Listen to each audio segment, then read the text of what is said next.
exposiciones maravillosas como la de Giorgio Morandi, de Gio Ponti y del Grupo Cobra, etc.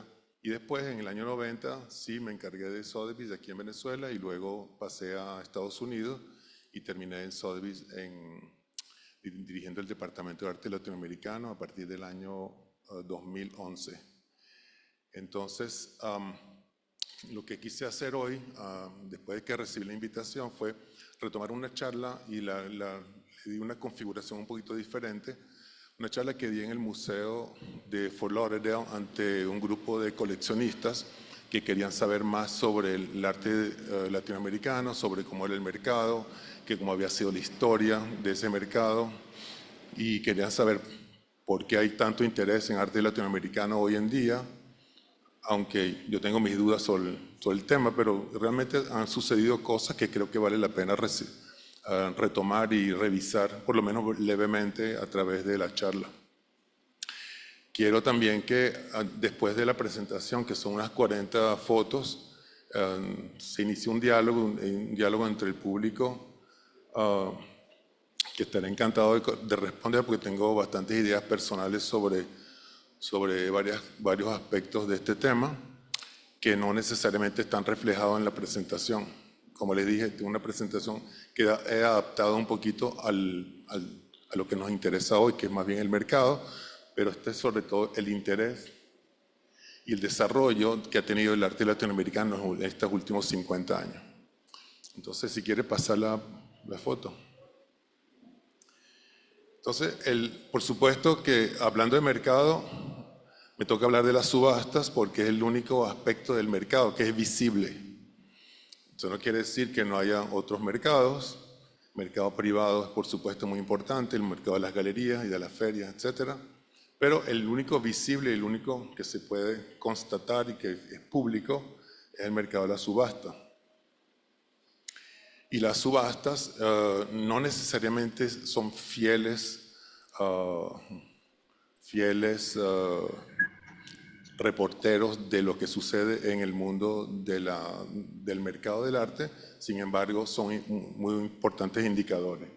Las dos casas de subasta que estoy mencionando aquí son Sotheby's y Christie's, pero hay que mencionar que Phillips en los últimos años ha hecho un bello trabajo, sobre todo en arte contemporáneo, que los pone a nivel de Phillips, de Christie's y Sotheby's, al menos en esa categoría.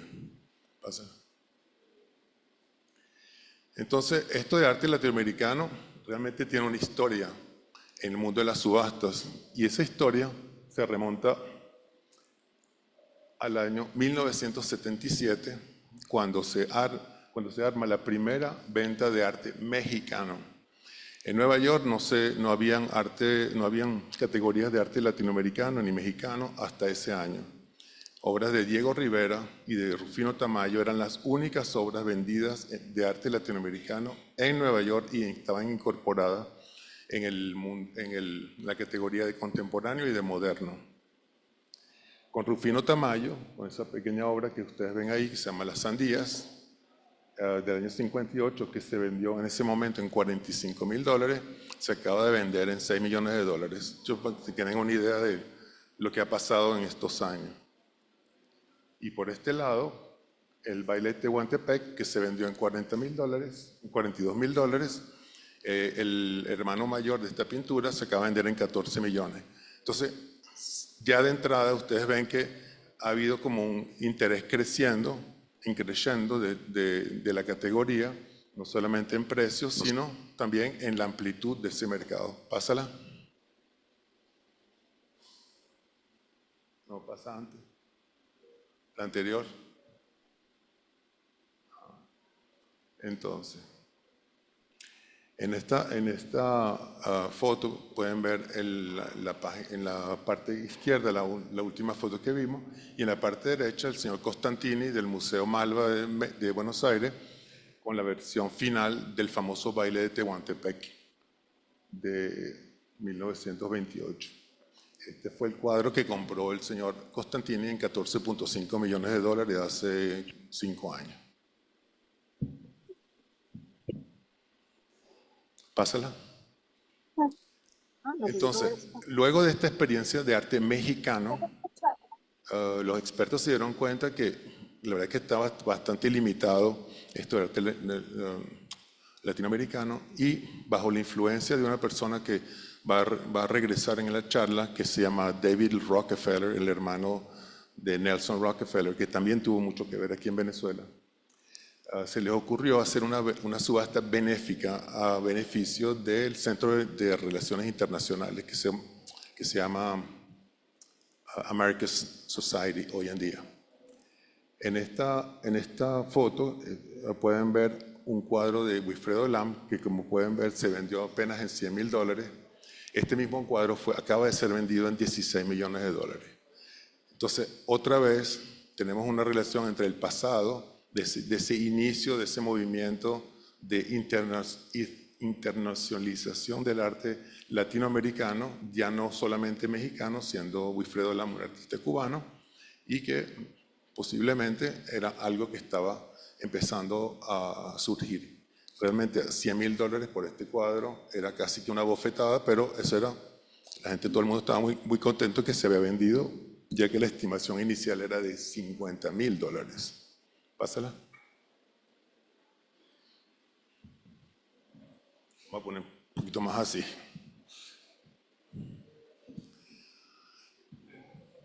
Sí, mejor. Entonces, aquí les puse algo como que un poquito que lo que es la historia de las subastas desde el año 80 hasta hace poco. Las únicas dos casas que vendían el arte latinoamericano eran Christie's y Sotheby's. En el año 18, ¿ya funciona? Sí. Bueno, en el año 18, a mí se me ocurrió la idea de integrar el arte latinoamericano en las ventas de arte contemporáneo y moderno, tanto así que los Soto, Cruz Diez y Gegos, etcétera, fueron a contemporáneo, y todo lo que era más clásico como Reverón, Poleo, etcétera, fueron al arte moderno. Eso también permitió que el arte fuera incorporado en su propia categoría a nivel mundial. Quiere decir, si un cliente en Europa va a comprar en una subasta de arte contemporáneo, ya no latinoamericano, pues tendrá más chance de ver una obra de Gego o de Soto, ¿verdad?, que si está en una categoría que es la de arte latinoamericano, que parece así como arte aborigen de América del Sur, algo así. Entonces también les puse aquí que en estos últimos 40 años se han vendido $1.7 billones en arte latinoamericano, cosa que no es poca cosa, no es una pequeña suma. Son $1.700 millones en obra tras obra tras obra, y tuve realmente la experiencia de manejar esa obra, la obra que entra, la obra que hay que analizar, la que hay que ver, que hay que decirte en qué condición está, estudiar la obra, cuál es su procedencia, dónde está publicada. En fin, ese entrenamiento es algo importantísimo si uno quiere realmente conocer a fondo lo que la obra representa y cómo venderla mejor. Porque cuando la exposición de la subasta está en curso, pues tienes todo tipo de preguntas y debes tener a mano todo tipo de respuestas. Cuanto a su condición, en cuanto a su historia, en cuanto a dónde ha sido reproducido y cuál es la importancia real de la obra dentro del catálogo del artista. ¿Pásala? Aquí puse una cantidad de fotos aquí de arte colonial, arte republicano, arte surrealista, con Mata, Dr. Attel. Este fue el récord. Esta pintura de la izquierda abajo era el cuadro que tenía Carlos Raúl Villanueva en su casa aquí en Caoma. La familia de Tamayo, un Ligia Clark y un Sergio Camarón. Ese es un poquito el recorrido temporal, digamos, que cubría la subasta. No se vendió nada del siglo XVII y XVI. Pásala. Entonces, para pasar del mundo de las subastas a otra cosa, yo creo que fue muy importante para los museos entender que el arte latinoamericano ya no era una circunstancia ni un accidente, sino realmente que tenía algo un poquito más importante que ofrecer. Y tanto el MoMA como el Museo de Houston se han dedicado muy seriamente y con buenos fondos a estudiar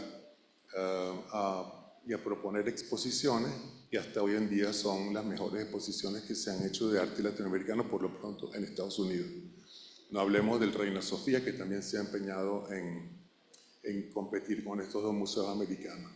Entonces aquí tienes Mira Schendel en la parte de arriba, en el MoMA también con la exposición de Torres García, y abajo el famoso penetrable de Soto en el Museo de Houston, y en el pasillo que une los dos museos en Houston, cromosaturación de Cruz Diez que donó al museo.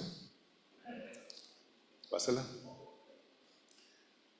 Es interesante también cómo la gente en el siglo XX le dio una mirada, aunque sea muy circunspecta, a lo que era el tema latinoamericano. Porque Latinoamérica, básicamente para el americano, era una curiosidad, hasta ahí. Tanto así que les puse esta carta que le escribe el director del museo a un señor llamado Lincoln Kirstein, que es muy interesante porque muy poca gente sabe quién es este señor. Y este señor, la carta dice: querido amigo, con todo gusto lo nombro un asesor de arte latinoamericano del museo. No tenemos nada con qué pagarle. Si usted consigue algo en sus viajes que nos puede interesar, avísenos y vamos a ver, y no se pase de tanto y tanto dinero. Entonces el señor se fue de viaje por toda Latinoamérica, México, Brasil, Argentina, creo que llegó a Venezuela. No chequeé Venezuela, pero fue para Argentina, fue para Brasil, México, Perú, Ecuador. Y en ese viaje, en ese único viaje, que era durante la Segunda Guerra Mundial, el señor se puso en varios cuadros muy interesantes. Por ejemplo, arriba, el famoso Zapata que está en el MoMA, ahí lo tienen en una exposición del año 43, el famoso Mata de la explosión del volcán Paricutín, el Orozco de la marcha de los zapatistas, de Portinari, los trabajadores en el campo, y también de Torres García un par de cuadros. Y estos cuadros fueron recogidos en una exposición muy importante, que fue la primera exposición de arte latinoamericano en los Estados Unidos en el año 43. Y esa es la portada del dicho catálogo. Pero la carta es muy interesante, la pueden chequear online. Busquen solamente Lincoln Kirstein y Latinoamérica y ahí sale todo. Se van a sorprender. Pásala. Este es el mismo hombre con una visitante viendo un cuadro de Rufino Tamayo adquirido por él en México de Rufino. Y a la derecha, por supuesto, un Torres García. ¿Pasa? Entonces, estamos hablando de David Rockefeller. Los Rockefeller, los dos, tanto Nelson como David, pero más David en este caso, se interesaron mucho por arte latinoamericano. Nelson, más bien por el arte popular latinoamericano. Él es conocido por haber comprado una colección fantástica de arte popular hecho en diversas regiones de México, mientras que David se interesó más por un arte de gran altura. Y David tenía este cuadro también de Tehuantepec, se llamaba Los Rivales, que se acaba de vender, por cierto, en $14 millones, pero eso solamente le quería enseñar que esta obra del año 31 fue comprada por David Rockefeller, que compró también otras obras de arte mexicano en su momento. Habían otros coleccionistas, estaban los de Menil. Cuando visité hace poco la casa de los Menil en Houston, me di cuenta que habían 2 reverones en la casa. Entonces le pregunté al curador de Menil, ¿cómo es esto? Bueno, los señores de Menil tenían mucha relación con Venezuela, tenían la firma Schlumberger, y a ellos les pareció Reverón un artista de calidad y lo pusieron en su casa. No está en el Museo de Menil, está en el cuarto principal y en uno de los cuartos adyacentes, 2 cuadros muy hermosos. Y así hay varios americanos que venían, sobre todo después de que empezó la explotación petrolera, las petroleras llegaron y por supuesto se iban llevando con ellas también parte del patrimonio. Aquí lo ven con Jean Dubuffet, fue un gran patrón de las artes. Cuando falleció se hizo una gran subasta de su colección. Pásala. Entonces también quise como señalarles 3 o 4 exposiciones que realmente fueron claves, los 4 faros, los 3 o 4 faros de lo que fue lo que se llamó Latin American Art, que es un concepto también un poquito discutible porque nosotros los venezolanos que no tenemos mucho que ver con México, pero siempre hay una manera de dialogar entre la Universidad de la UNAM y la Universidad de Venezuela, Nosotros podemos dialogar también con Brasil por Burle Marx y los arquitectos que también han colaborado aquí y allá. En este caso tenemos que en el concepto de Latinoamérica, en el año 93 se produjo esta gran exposición en la cual se trató realmente de escoger de cada artista de relevancia de América Latina una obra de trascendencia. Y el catálogo tenía como portada un Tarsila de Amaral, que ven aquí, y hay ahí tienen también un LAM a la derecha que tiene el museo, tienen aquí un Cárdenas, una escultura de Cárdenas con esos alambre, tiene un Torre García de frente, en fin, pásala. Otra exposición, bueno, el Museo de Houston. El Museo de Houston inteligentemente se ha dirigido su esfuerzo y sus recursos a comprar arte más contemporáneo que clásico, por una sencilla razón, porque uno puede comprar una obra de arte contemporáneo a un precio infinitamente menor que una obra clásica que ya está, digamos, fuera del alcance de un presupuesto de museo. Entonces, ellos se han dedicado a comprar y a tener en reserva, en comodato, obras. Por ejemplo, la obra de Gego está en comodato en ese museo. Por ejemplo, Cruz Diez tiene una gran parte de la colección en el museo y tiene también la sede de la Fundación Cruz Diez está en el museo. En fin, un museo que ha tratado de aglutinar y de reunir alrededor suyo también gente que tiene que ver con el arte latinoamericano, pero sobre todo con la contemporaneidad. Y cuando pongo ahí que son los coleccionistas más importantes de obras monumentales de artistas latinoamericanos, así es, pásala para que vean, por ejemplo, una obra de María Fernanda Cardoso, una obra que acaban de adquirir, pasa, una de Carlos Runcietana, que es el artista peruano.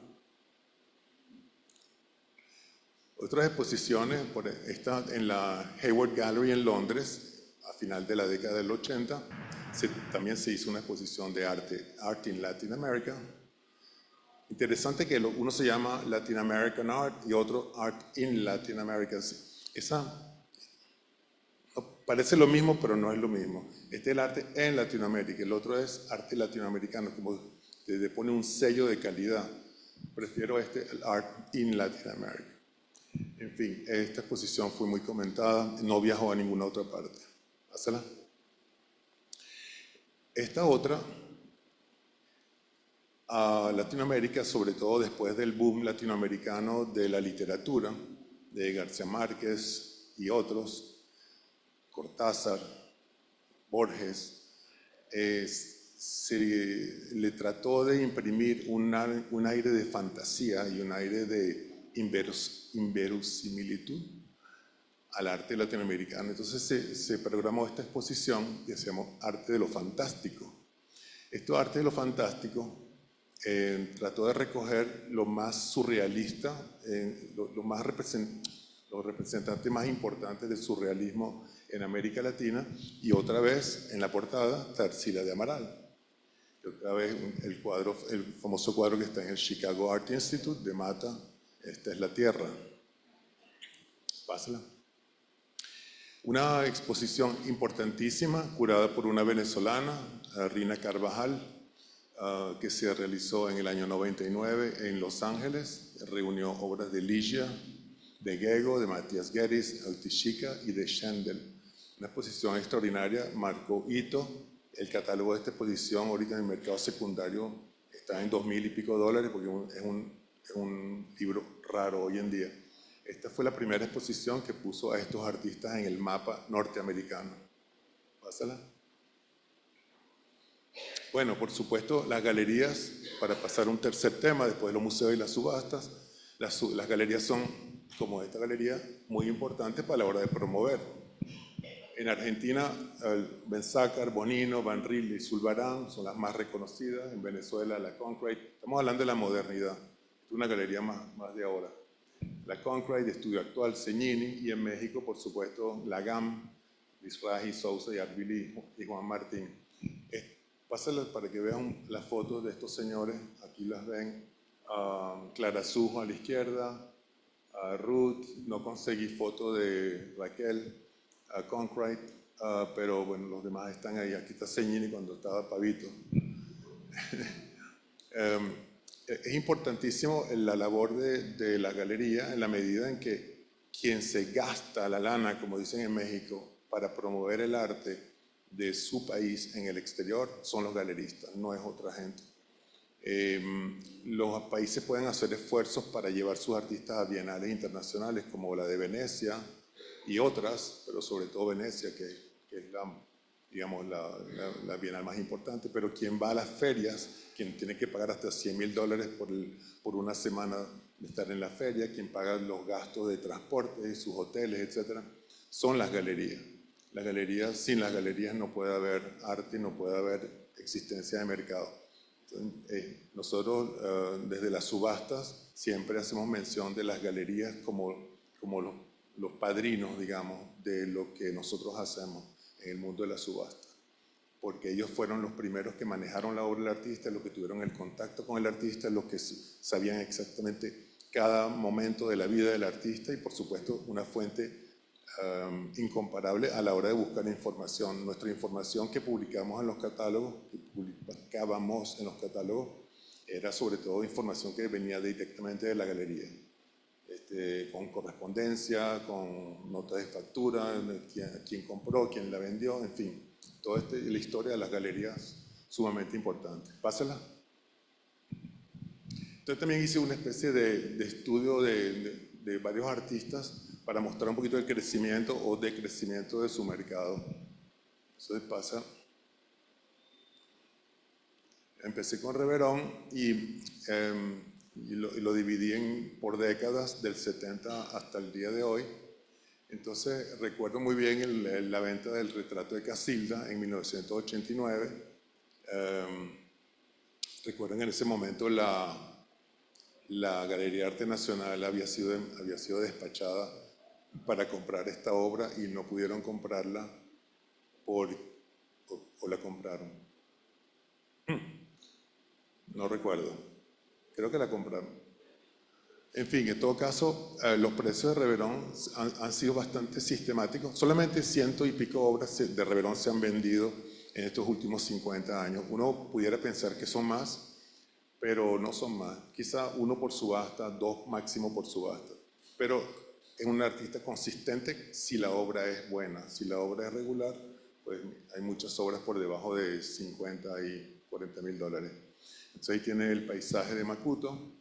La mujer con mantilla, que ven aquí en el centro, que se vendió en el 2012 por 800 y pico, ya se había vendido 10 años antes en 300 y pico. Entonces hubo un interés no solamente por el arte representando a la mujer de nuevo, porque la mujer está ahora desde hace un tiempo, gracias a Dios, en boga.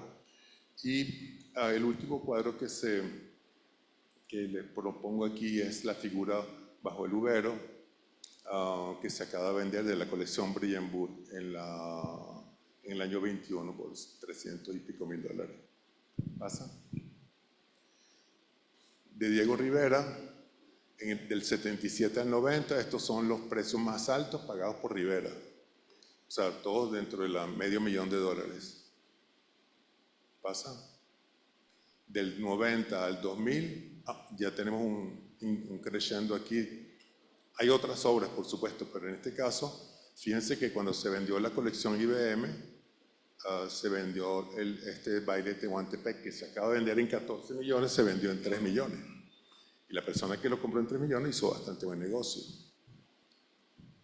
La misma persona que compró el baile de Tehuantepec, compró también el Frida que ven al fondo, que se llama Autorretrato con chango y loro, con mono y loro. Y a la derecha una vendedora de flores del año 91 se vendió en casi 3 millones. Pásala. Entonces tienes un descenso aquí del 2000 al 2010 que corresponde curiosamente con el ascenso de la obra de Frida Kahlo. Mientras Frida sube, Diego Rivera baja. Es interesante cómo pasó Diego Rivera de ser el esposo de Frida a ser la esposa de Diego Rivera, a pasar Diego a pasar el esposo de Frida Kahlo. Porque de Diego se habla, aunque gran maestro, pero ahora Ahora es el esposo de Frida. Pásala. En los últimos, del 10 al 20, como les decía, los rivales se vendió en 9.700.000 y el segundo precio, parece mentira, cae directamente en 2.5 millones por una pintura también de la colección Brillanburg. Pásala. Y recientemente se han vendido la misma pintura que ustedes vieron en la penúltima foto, de 9 millones pasó a 14 cuando la vendió Paul Allen, el famoso magnate de la electrónica, y el retrato de Columba se vendió en casi 8 millones. Pásala. Entonces esto corresponde también, yo recuerdo cuando yo entré en Sotheby's, había un catálogo en 1982, en 1992 se puso en la portada del catálogo a un cuadro que ustedes conocen todos, se llama La Venadita, que es una venadita cruzada con flechas, y ese cuadro estaba en $175.000 y no se vendió. Ese cuadro se acaba de vender privadamente en $15 millones hace 1 año y medio.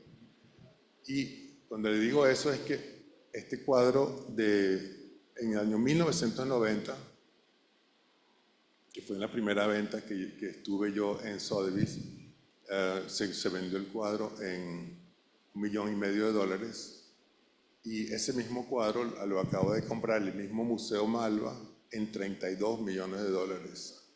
Quiere decir, estamos hablando ya de que Diego quedó estampado al lado de Frida. Este cuadro a la derecha, que se vendió en el año 89 en $506.000, se acaba de vender en Christie's creo que son $8,5 millones. Quiere decir, ahora es el momento de Frida, y el momento de Frida van a ser los mismos cuadros que van a recircular, porque la obra de Frida está prohibida de salir del territorio mexicano. En México hay una ley que impide, una ley bastante confiscatoria, pero una ley al fin, que impide que la obra de 9, 10 artistas mexicanos de cierto renombre salga del país. Se puede discutir eso. Pásala. Y finalmente, del 90 hasta el 2000 se vendieron estas dos obras. La que estaba en el museo es la que estaba en IBM, se vendió en $3.192.000. Pásala. La Roots, que tuve el honor de poder vender en 5 y pico millones, se acaba de vender en 18 millones privadamente a través de Sotheby's. Y la hermana de Cristina está en el mercado también. Si algún interesado me avisan, por favor. Pásala. Ajá. Entonces, bueno, son más obras de Frida. Pasa. Y aquí tiene a la izquierda el cuadro que ustedes vieron en $1.400.000, comprado por el señor Constantino al lado de su primer Frida en casi $35 millones. Pasa.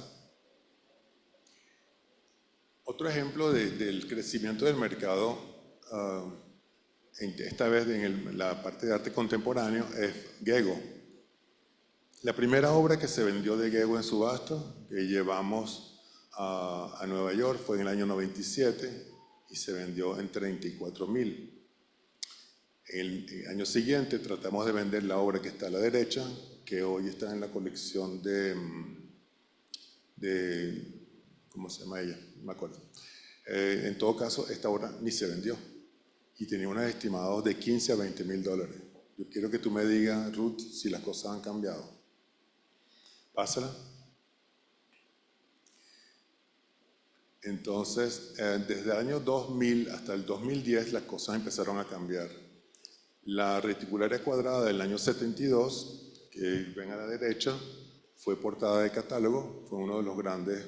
Una de las cosas que yo logré hacer en Sotheby's fue colocar arte venezolano en las portadas de los catálogos. Y así como esta figuró en la portada de arte contemporáneo, tuve la oportunidad de colocar en subasta en la portada de los catálogos a obras de Soto, de Cruz Diez, de Reverón y de Bellarmine, además de Gego. A la izquierda otra reticularia que se vendió en el 2010. Pásala. Alguien en esta sala va a reconocer la foto que está a la derecha. Se vendió en 638.000 y los precios, como ustedes ven, han sido en ascenso. Pase a la próxima. Y la última que se ha vendido, no pude, o sea, realmente se han vendido más obras, pero realmente les puse las más relevantes y los top records. Se vendió casi en 1 millón en la subasta del 22. Claro, aquí entonces empieza uno a preguntarse, pero ¿por qué ese fenómeno Gego?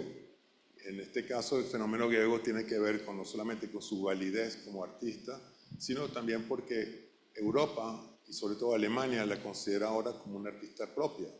Gego, una artista alemana que vivió en Venezuela, pero hay gente en Alemania que está interesada en Gego, y cuando estaba en el departamento teníamos mucho request de información sobre Gego, que de dónde había salido Gego, que por qué Gego, por qué Alemania, en fin, todo. Y yo creo que el mercado de Gego, aparte de los Estados Unidos y aparte de los Emiratos Árabes, tiene un futuro en Alemania. Pásala. Otro artista que también tuvo una ascendencia bastante vertiginosa en el mercado fue Cruz Diez.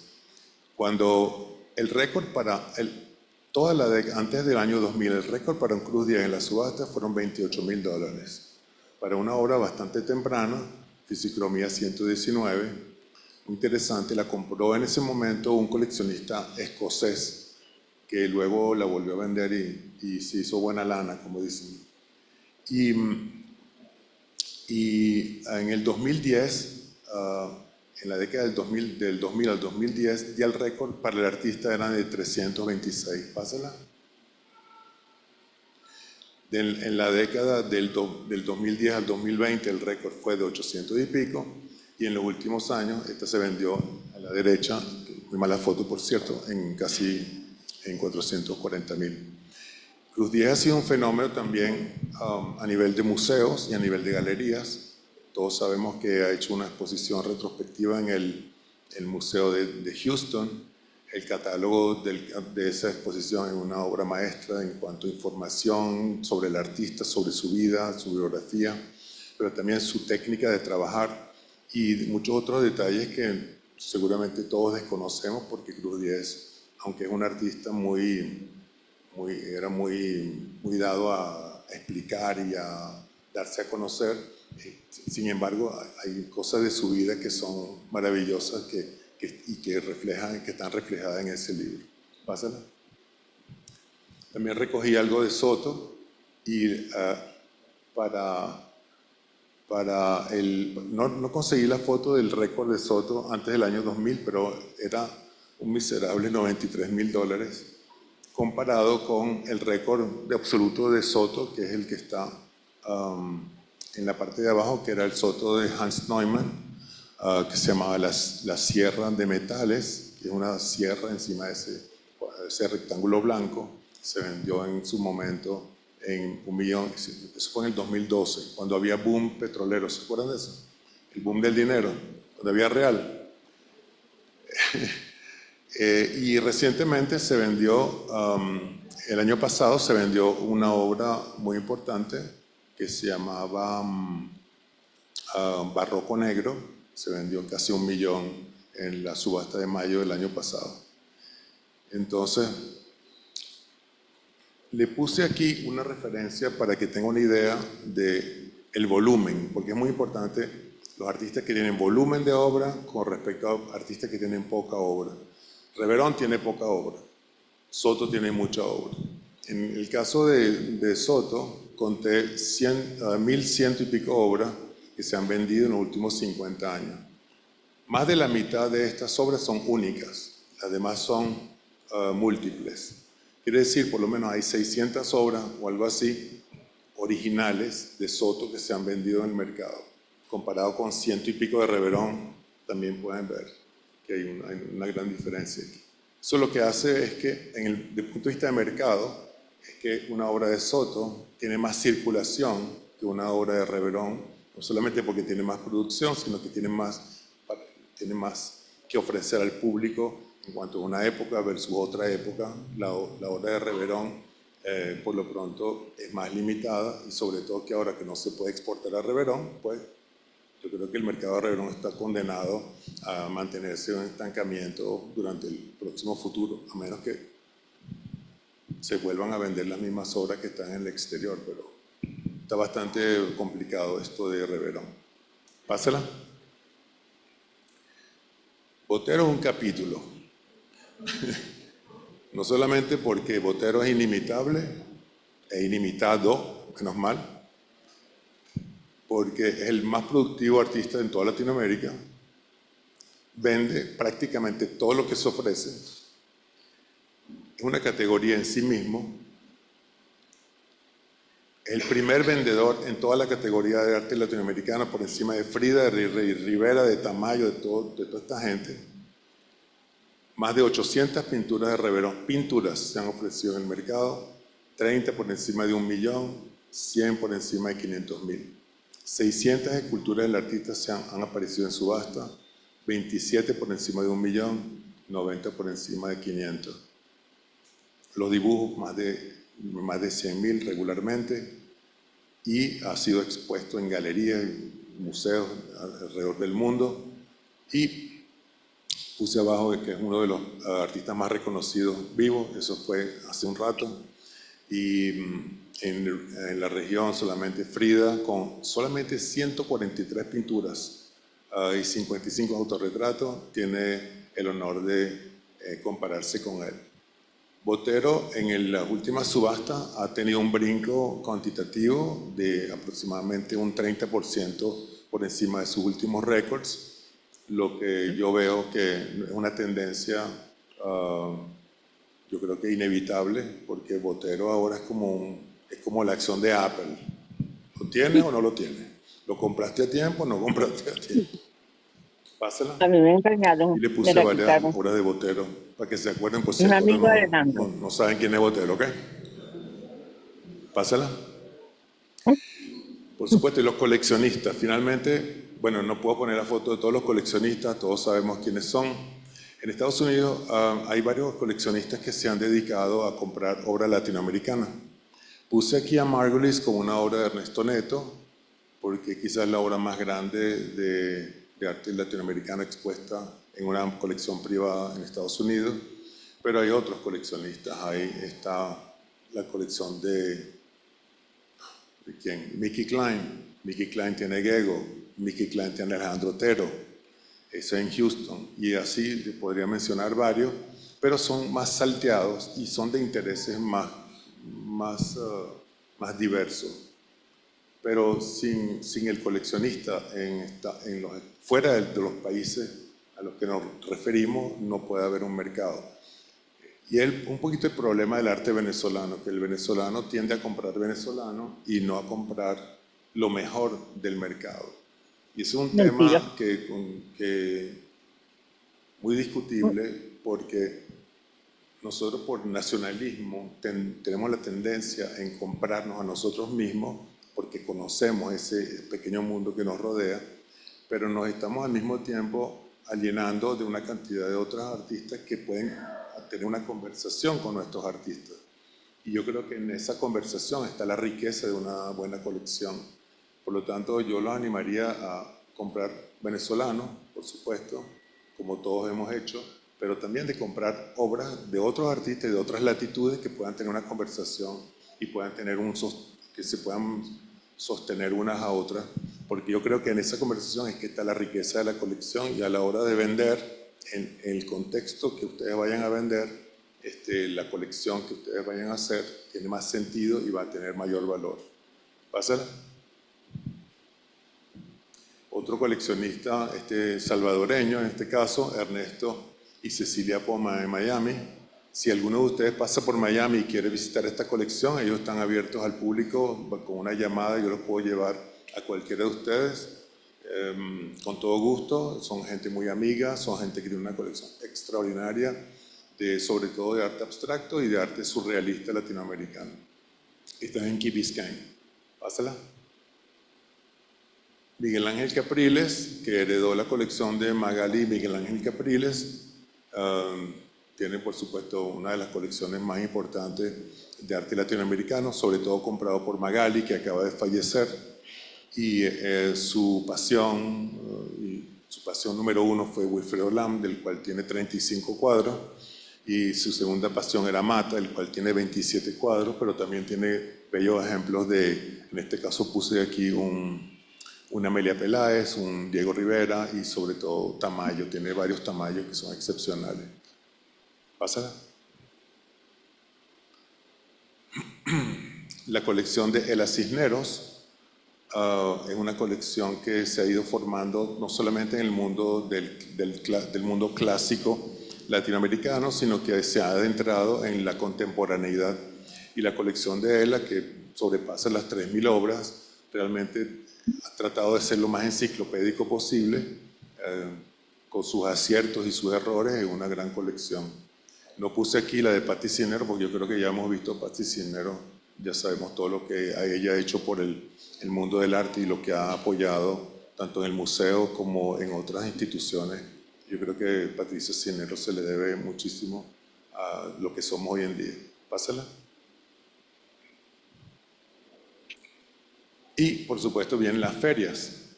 Las ferias es el gran momento. Esto es mucho más interesante que las subastas, porque la feria es la que te permite realmente entrar en contacto con el mercado primario, donde vas a ver por primera vez la obra que se está produciendo. Es lo más exciting, ¿cómo se dice? Lo más emocionante. Mira lo que está pasando, mira lo que está. Y si uno va a la feria regularmente, por lo general los galeristas van a tratar de llevar los mismos artistas, a lo mejor salteándose una, pero el ritmo de las ferias es un ritmo realmente casi que religioso.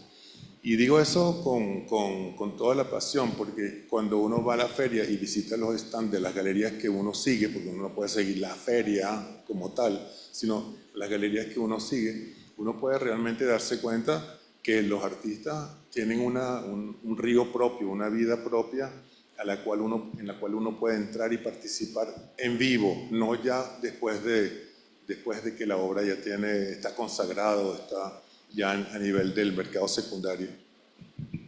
En todo caso, las ferias, la de Miami, la de Sao Paulo, la Pinta, el Sonamaco, el que acaba de terminar, el Armory, Art Basel, en fin, todas esas ferias son, por supuesto, todas importantes, una más que otra, y aquí no he puesto a las europeas, que por supuesto son muy importantes, pero que no reflejan para nada lo que es arte latinoamericano. Yo creo que las ferias de Europa y Arco son las únicas que realmente, las ferias de América y el Arco en Madrid son las únicas que manejan arte latinoamericano con consistencia. Pásala. Yo creo que eso fue todo.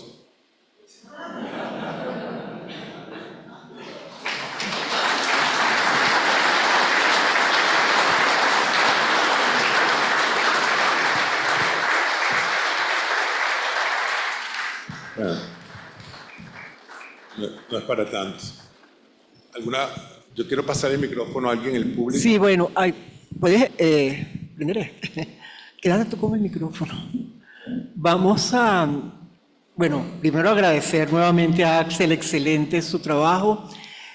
Antes de comenzar las preguntas, quería un agradecimiento muy especial a la Galería Freites, que con la Asociación de Críticos de Arte nos apoyó en la realización.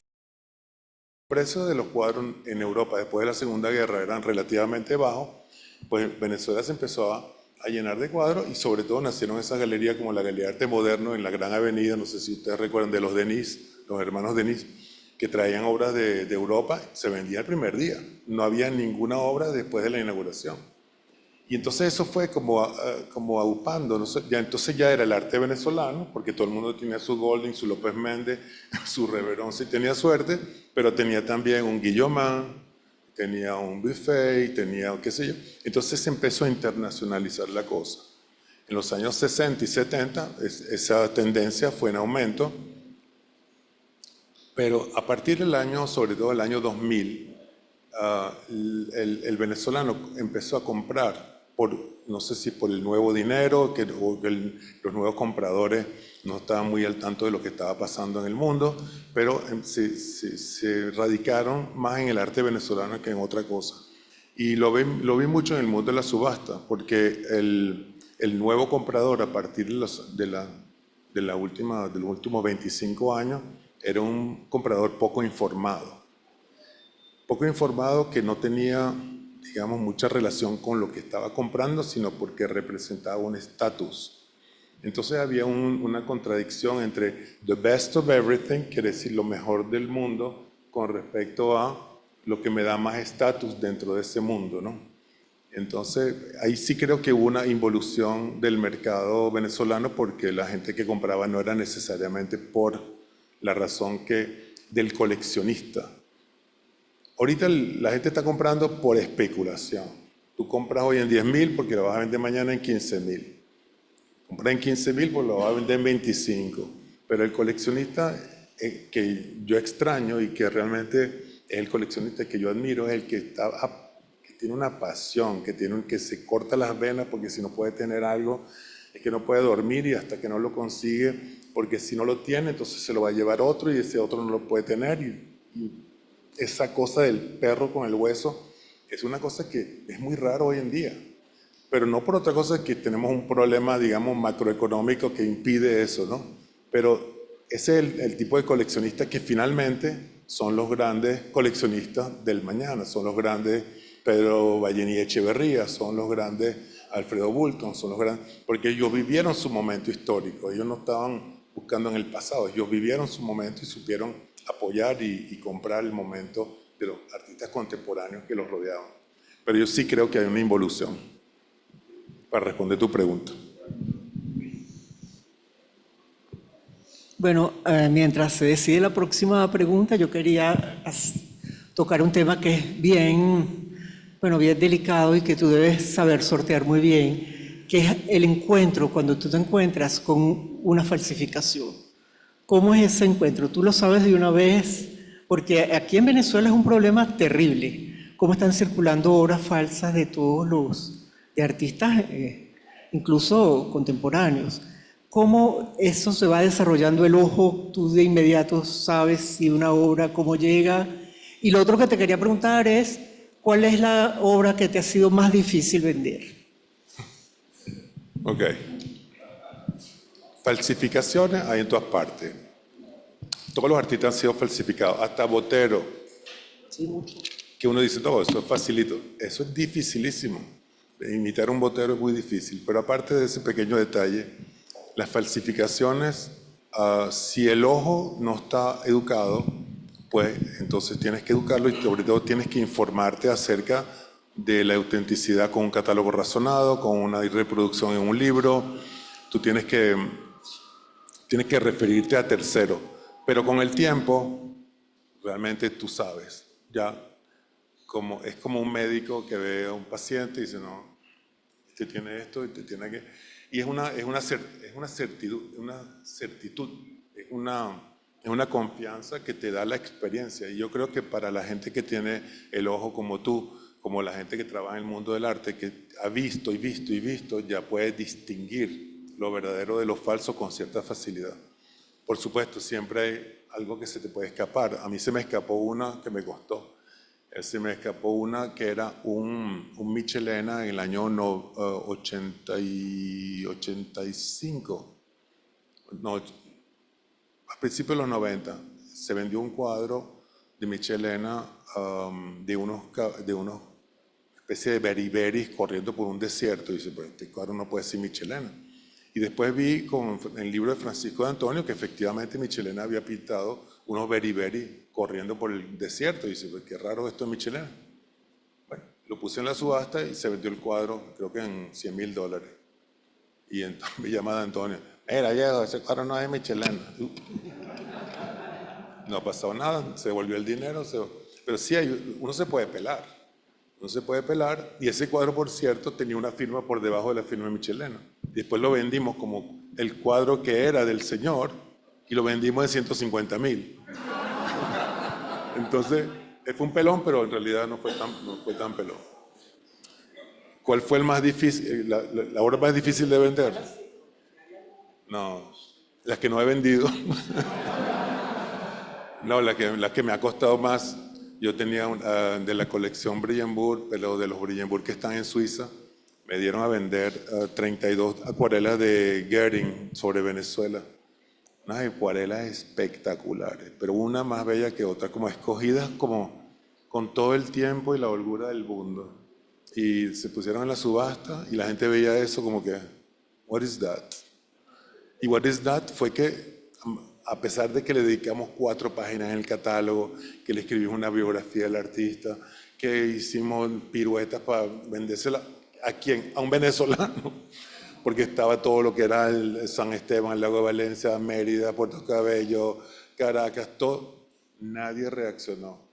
Si cada uno, si lo hubiera vendido individual, estarían cada uno en $15,000, que es $15,000, pero como eran 30 y pico, y quise vender la colección como tal, a pesar de todos los esfuerzos no se vendió, pero bueno. Bueno, con respecto a eso que tú decías de desarrollar la mirada, yo recuerdo una expresión tuya de los años 80, casi después de la mitad, por allí, frente a una obra, no recuerdo de quién era, que yo te dije, o alguien te preguntó, ¿pero cómo lo sabes? Y tú respondiste, a pepa de ojo. Eso es lo que uno va desarrollando. Sí. No, mira, cuando tú ves un Karel Appel, sobre todo los últimos Karel Appel, que realmente eran una especie de garabato, bueno, a menos que, y me tocó, me encomendaron unos Karel Appel aquí en Venezuela, y yo lo mandé para Nueva York, pero yo creía que eran Karel Appel, porque ahí decía Karel Appel, tenía una buena fecha y algunos garabatos. Cuando llegaron a Nueva York, tú estás loco, tú no tienes nada que ver con Karel Appel. Bueno, uno no es especialista en todo tampoco. Pero tiene que saber también a dónde uno puede meter el ojo. Si el oftalmólogo ve los ojos y el odontólogo ve otra parte. Entonces yo creo que uno tiene que especializarse. Mi especialidad es arte venezolano y en general el arte latinoamericano. Eso no quiere decir que uno no sepa de lo demás, porque sin lo demás no podemos ni siquiera estar conversando, porque el arte latinoamericano no es otra cosa que el arte occidental hecho en Latinoamérica. Es mi opinión. ¿Alguien quiere preguntar, intervenir? Aquí un señor allí. ¿Te puedes acercar? Que es que yo no puedo caminar mucho. Hola, Vale. Yo te dije que te iba a hacer una pregunta álgida, así que muchas veces los precios que quedan establecidos en las subastas terminan siendo el parámetro para el mercado secundario, incluso el mercado directo de las galerías, porque bueno, justamente es eso, es un termómetro. ¿Qué has requerido tú realmente para ingresar a ciertos artistas dentro de una subasta de Sotheby's y otros no? O sea, ¿qué consideras tú necesario para que realmente tenga el nivel ese artista y empezar a venderse a través de la subasta en Sotheby's o Phillips, Christie, subastas internacionales importantes, pues casas de subastas grandes? Bueno, primero que el 90% de las obras que se ofrecen son de artistas que ya tienen un mercado, cosa que ya nos queda un 10% para los nuevos, ¿verdad? Ese 10% lo puedes ver en las galerías, qué galería está vendiendo qué artista, en qué precio, en las ferias. Si mira, este artista puede ser interesante para la subasta, vamos a ver si lo podemos contactar para venderlo en la subasta, a ver cómo se comporta en la subasta. De hecho, muchas galerías te venden un cuadro con la condición de que no lo metas en la subasta durante 10 años, para evitar, ¿verdad?, que la gente compre para revender, porque las galerías venden un poquito más caro que la subasta. Entonces tú compras en una subasta un cuadro en 100 y después, por supuesto, lo vas a vender en una subasta y nada más le sacas 80, entonces te devalúa el precio de la galería y a los galeristas no les gusta eso, con toda la razón. Entonces, sin embargo, aquellas galerías que no tienen esa precondición para vender, tú puedes tener un ojo. Mira, yo creo que en el momento actual, por ejemplo, en este momento el arte de las mujeres está muy en boga Si tú ves una mujer que es artista, que no ha sido, digamos, descubierta todavía, como han sucedido recientemente con varios artistas de la región y otros, pues sí, bueno, vamos a tratar de hablar con la galería para que nos consigne una obra, o con la misma artista para que nos consigne, o con una coleccionista para que nos consigne. Y si funciona, créeme que ya entró en el mercado. Porque si funciona, quiere decir que tiene un futuro. Si funciona y si realmente los precios suben con respecto a lo que tú estabas esperando, quiere decir que hay un mercado esperando para la próxima obra. No es, estaba en $100.000 y se vendió en $100.000. Bueno, eso no es un mercado, eso es un accidente. Pero si se ofreció en 100 y se vendió en 300, quiere decir que hay una demanda. Y ahí entonces tú vuelves a insistir en la próxima subasta. Así funciona, creo yo. Dime. Ya va, un segundito. Un segundito, ¿cómo estás? Te quería preguntar. Espérate. ¿Se oye? No se oye. Quería preguntarte, la colección Capriles Canizaro, que en la otra Venezuela se habló incluso de que iban a crear un museo acá en Caracas, eso por supuesto se quedó en nada. Yo quería saber, ¿esa colección la mantiene la familia como un todo o eso se ha ido vendiendo, etcétera? No. Lo que yo sé de esa colección es que está totalmente toda reunida y no hay ninguna intención de vender. Está bien. ¿Y está dónde? ¿En el norte? No sé dónde está. Gracias. María Teresa. Agarra el teléfono. Hola, ¿qué hubo? Hola. ¿Hay mercado para fotografía? No es Sotheby's. Mira, la fotografía tiene un circuito completamente distinto al de la pintura. Y yo creo que la fotografía se maneja mejor a nivel de las ferias y a nivel de las grandes exposiciones en torno a fotografía, los grandes festivales de fotografía, que en una subasta. Las subastas de fotografía son generalmente, digo yo generalmente, tiene dos categorías. La fotografía clásica, blanco y negro, de toda la historia de la fotografía hasta el advenimiento del color prácticamente. Y luego la fotografía como uso de la fotografía para un artista que utiliza la fotografía para su medio de expresión. Eso, sí, claro.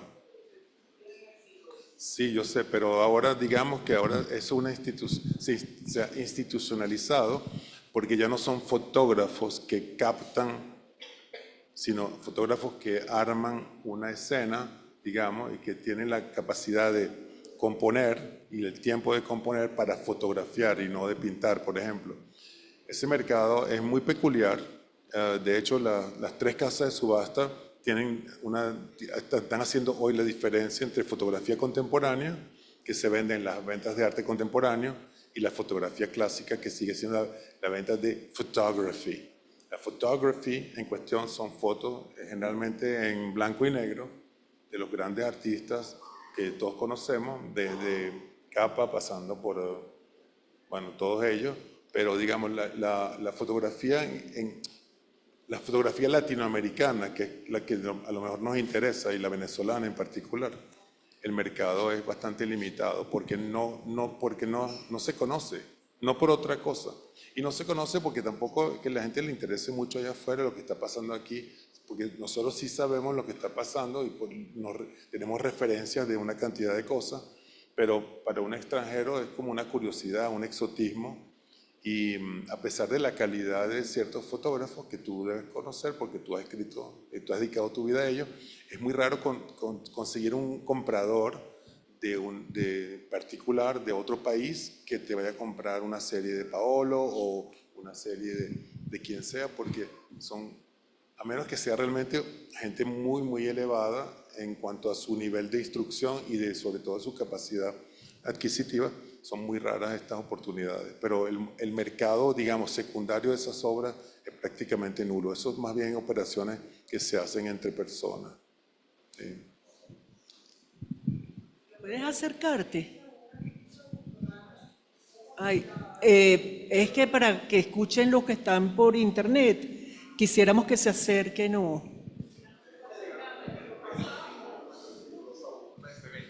Gracias.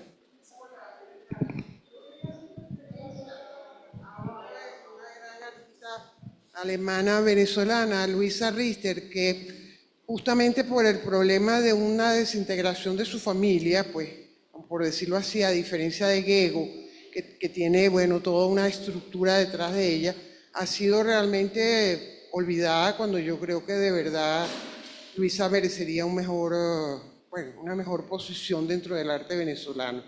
Era todo lo que quería saber. Mi nombre es Cristina Guzmán. Hola, Cristina. Bueno, el caso de Luisa es un caso, es triste. Es triste porque Luisa es una gran artista. Luisa fue la mejor retratista en Venezuela en los años 60 y ha tenido una obra que baila entre lo figurativo y la literatura y la poesía. No es una obra fácil, no es una obra de paisaje, no es una obra, digamos, demasiado venezolana tampoco, y tampoco es una obra muy alemana, es una obra realmente universal. Y yo creo que el problema de Luisa Richter ha sido una falta de apoyo a nivel internacional para exponer su obra fuera del circuito venezolano.